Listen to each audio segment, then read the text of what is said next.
Okay, so this is the lesson 6.4 on matrix properties and operations.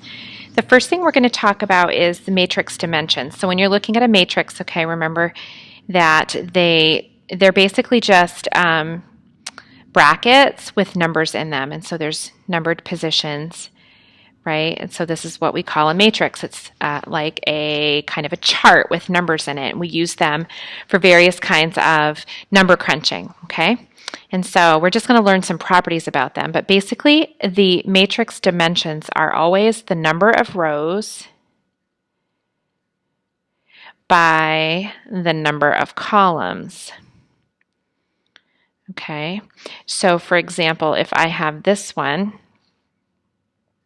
and I have 1, 2, and 3 in here, it has 3 rows, so rows go across, so there's 1 row, 2 rows, 3 rows, so it's a 3 by 1 because there's only 1 column down the whole thing, so that's a 3 by 1. This one, whoa, got a little crazy with my bracket. So this one, let's say is 1, 2, 3, 4, 5, and 6 has 2 rows. So this is a 2 by 3 because there's 3 columns. Okay, so rows always goes first. Rows goes first every time. Okay? And just so you know, in equal matrices, so if they're equal means that they have the same dimensions. So they have to have the same dimensions. But even more than just having the same dimensions, and they have the same elements. So literally they are copies of each other. So if this one says 2, -1, 7, 6, then the equal matrix is going to have exactly the same number of rows and columns and exactly the same elements. So the upper left element is 2, the upper right element is -1, the lower left element is 7, the lower right element is 6. So those are equal matrices. They have to be literally carbon copies of each other. Okay? All right, let's talk about addition. I think you're going to find the adding, subtracting, multiplying, dividing part of matrices. This is not too bad. So the addition is basically that you have to add elements in the same positions. Okay, so you can't add matrices unless they have the same dimensions, because you're going to add each element that is in each position with the element in the new matrix's position. So in other words, I'm going to add 5 and 4, and those are going to go in the resulting upper left corner because that's where they are in this matrix. So 5 plus -4. And then if I just choose a different color, -6 and 6 are in the upper right-hand corner. So that's where they would go in their matrix, in the resulting matrix. And then, of course, let me again just switch. We have 8 times or plus 8. So that's going to go in the lower left, 8 plus 8.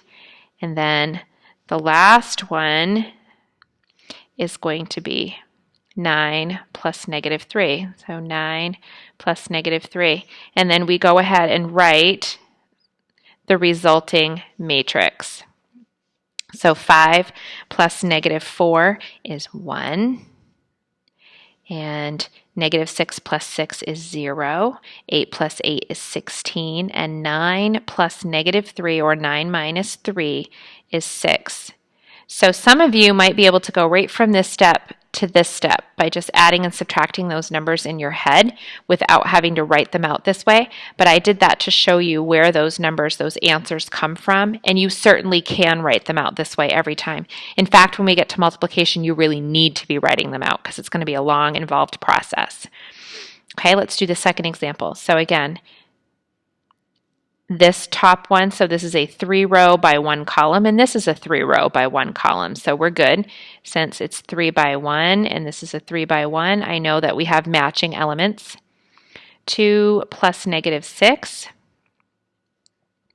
5 plus 3, and 8 plus 12. So the answer is going to be -4, 8, and 20. Also, if you notice, a 3 by 1. Okay, so it keeps the same shape. The last example, this is a 2 by 2, and this one is a 2 by 3. So there's clearly a problem here because I can do 5 plus 3, and then I can do 8 plus 9, but then this column has nothing in this matrix to be added to. So I can't complete the matrix because there's nothing for that third column to be added to. So the answer to this one is just not possible. Okay, so not possible. Just like addition, we keep the same properties and the same rules for subtraction. The only problem is with these is that you need to watch your sign. This can get really nasty if you're not careful. So it's -5 minus -3. The upper right hand is 6 minus 2.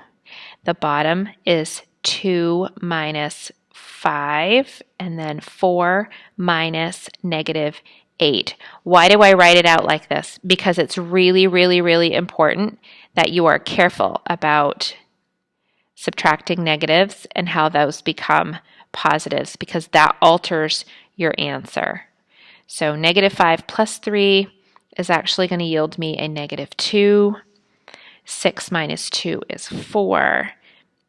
2 minus 5 is -3, and then 4 plus 8 is 12. So subtracting the negatives, that's the part you really need to be careful about here. Okay, I'm looking at this one. 1 row, 3 columns, 1 row, 3 columns. I should be all set. 8 minus 3, 6 minus 5, and -4 minus -8. Again, super important that you remember that this is plus 8. Okay, so it's going to give me 5, 1, and 4 for a resulting matrix. Again, this has 2 rows, 1 column, so this is a 2 by 1, and this is a 2 by 2, 2 columns, and this is a 2 by 1. So again, nothing for this column to be added to over here, so not possible. Okay, that is addition and subtraction in a nutshell. All right, the next video will be on scalar multiplication and then straight up multiplication.